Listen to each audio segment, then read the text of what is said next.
جب انسان نے پہلے اس زمین پر قدم رکھا تو اللہ نے انسان کو دنیا میں بھیجنے سے پہلے انسان کے زندہ رہنے کے لیے تمام سامان پیدا فرمایا۔ ہوا، پانی، آگ اور مٹی انسان کی بنیادی ضرورت تھی۔ اس کے بغیر تو انسان زندہ ہی نہیں رہ سکتا۔ انسان کے جسم میں قوت پیدا کرنے کے لیے کھانا بھی ضروری تھا۔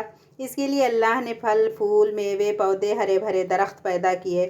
اس کے علاوہ سر اٹھائے بلند و بالا پہاڑ، رواں دواں گنگناتے ہوئے چشمے، بلکھاتے دریا، بہکراں سمندر، چاند، سورج، ستارے، غرض کی ہر وہ چیز جو انسان کے زندہ رہنے کے لیے ضروری تھی پیدا کی۔ ان سب چیزوں کے علاوہ انسان کے آرام اور سہولت کے لیے اور چیزوں کی بھی ضرورت تھی، وہ بھی پیدا فرمائیں۔ زمین آسمان کے اندر بے شمار چھپے ہوئے خزانے اور وسائل ہیں، مثلاً لوہا، چاندی، ابرق، تیل، کوئلہ اور گیس ہیں۔ یہ تمام چیزیں انسان کی ضرورت کی ہیں۔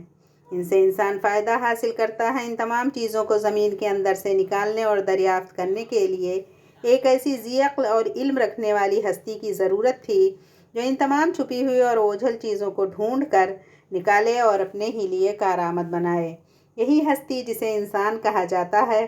انسان کو اللہ نے عقل اور سوچنے سمجھنے کی صلاحیت عطا کی، پھر دنیا میں بھیجا۔ سب سے پہلے انسان حضرت آدم علیہ السلام تھے۔ انسان کی نسل حضرت آدم علیہ السلام سے چلی اور تمام انسان حضرت آدم علیہ السلام کی اولاد ہیں۔ اللہ تعالیٰ نے حضرت آدم علیہ السلام کو پیدا کرنے کے لیے ارادہ ظاہر کیا اور فرشتوں سے کہا، میں زمین پر اپنا خلیفہ بنانے والا ہوں۔ اس پر فرشتوں نے اعتراض کیا اور کہا کہ آپ زمین پر انسان کو پیدا کرنے والے ہیں؟ انسان تو زمین پر فساد برپا کرے گا اور خون بہائے گا۔ ہم تو تیری پاکی بیان کرتے ہیں اور تیرا شکر بجا لاتے ہیں، کیا ہم عبادت کے لیے کافی نہیں ہیں؟ اللہ نے فرمایا، جو میں جانتا ہوں وہ تم نہیں جانتے۔ پھر اللہ نے خود اپنے ہاتھوں سے حضرت آدم علیہ السلام کا پتلا بنایا، پھر اسے سنوارا اور اسے مناسب شکل دی۔ اس کے جسم کا ہر حصہ خوبصورتی کے ساتھ بنایا۔ پھر اس مٹی کے پتلے میں اللہ نے اپنی روح پھونکی۔ پھر اللہ نے فرشتوں سے پوچھا کہ چیزوں کے نام بتاؤ اگر تم سچے ہو۔ فرشتوں نے جواب دیا، ہم نہیں جانتے، سب سے زیادہ تو آپ جاننے والے ہیں، ہم تو بس اتنا ہی علم ہے کہ جو آپ نے ہمیں سکھایا ہے۔ آپ تو بڑے علم والے اور برکت والے ہیں۔ اللہ نے آدم سے کہا، اے آدم، ان فرشتوں کو ان چیزوں کے نام بتاؤ۔ اللہ نے آدم کو تمام چیزوں کے نام بتا دیے تو آدم کے علم میں تمام باتیں آ گئیں۔ آدم نے ان چیزوں کے نام بتا دیے تو اللہ نے فرشتوں سے کہا، کیا میں تم سے نہ کہتا تھا کہ میں آسمانوں اور زمینوں کے اندر کی سب پوشیدہ باتوں کو جانتا ہوں اور جو کچھ تم ظاہر کرتے اور چھپاتے ہو سب کا علم رکھتا ہوں۔ اللہ تعالیٰ نے فرشتوں سے کہا کہ آدم کو سجدہ کرو۔ تمام فرشتوں نے آدم کو سجدہ کیا، لیکن ابلیس نے سجدہ کرنے سے انکار کر دیا، وہ غرور کرنے والوں میں سے تھا۔ تجھے کس چیز نے سجدہ کرنے سے روکا جبکہ میں نے تجھے حکم دیا تھا؟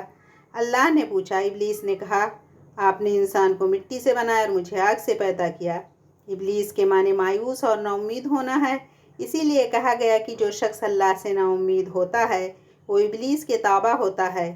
جو لوگ ابلیس اور شیطان کے بہکاوے میں آ جاتے ہیں وہ پست ہمت ہوتے ہیں، جو فرائض ان کے ذمہ ہوتے ہیں وہ ادا نہیں کرتے اور ذلیل و خوار ہوتے ہیں۔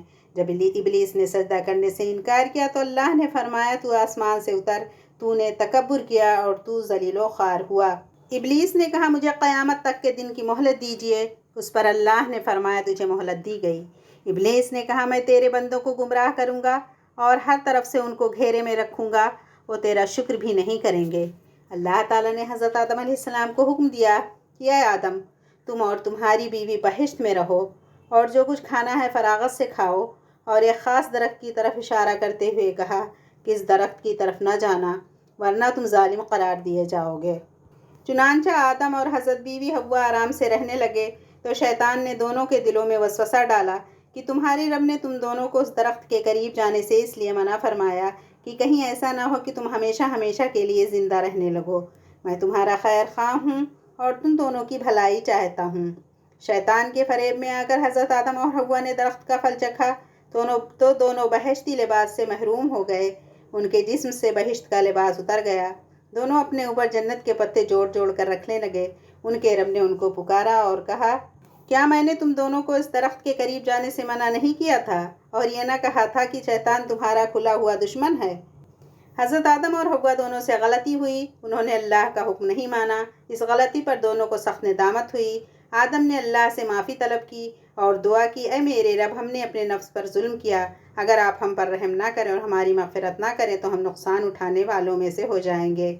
آدم اور حوا کو زمین پر اتار دیا اور کہا تم ایک دوسرے کے دشمن رہو گے اور ایک خاص وقت تک تم دونوں کو زمین پر رہنا ہے۔ میری طرف سے کوئی ہدایت آئے تو جو شخص اس ہدایت کو مانے گا نہ انہیں کسی بات کا اندیشہ ہوگا نہ کوئی غم ہوگا۔ جو میری نصیحت سے منہ موڑے گا اس کے لیے دنیا میں زندگی تنگ ہوگی اور قیامت کے روز اس کو اندھا اٹھائیں گے۔ جب حضرت آدم علیہ السلام آسمان سے اتر کر زمین پر آئے تو فرشتوں کی پاکیزہ باتیں سننے سے محروم ہو گئے، اس لیے دل اداس رہنے لگا۔ آپ نے اللہ سے دعا کی اور عرض کیا میں تو فرشتوں کی صحبت سے محروم ہو گیا ہوں۔ اس پر اللہ نے فرمایا مکہ معظمہ جائیں اور وہاں میرا گھر تعمیر کریں، اس کا طواف کریں اور نماز پڑھیں۔ چنانچہ آپ علیہ السلام جبرائیل امین کے ساتھ مکہ معظمہ گئے، وہاں کعبہ کی بنیاد رکھی، نماز پڑھی اور طواف کیا۔ حضرت آدم علیہ السلام کے واقعہ سے ہمیں سبق ملتا ہے کہ جس کام کو اللہ نے کرنے سے منع فرمایا ہے وہ نہ کریں، جو کام کرنے کا حکم دیا ہے وہی کریں۔ یہی عبادت ہے، عبادت نیکی ہے، نیکی عبادت ہے۔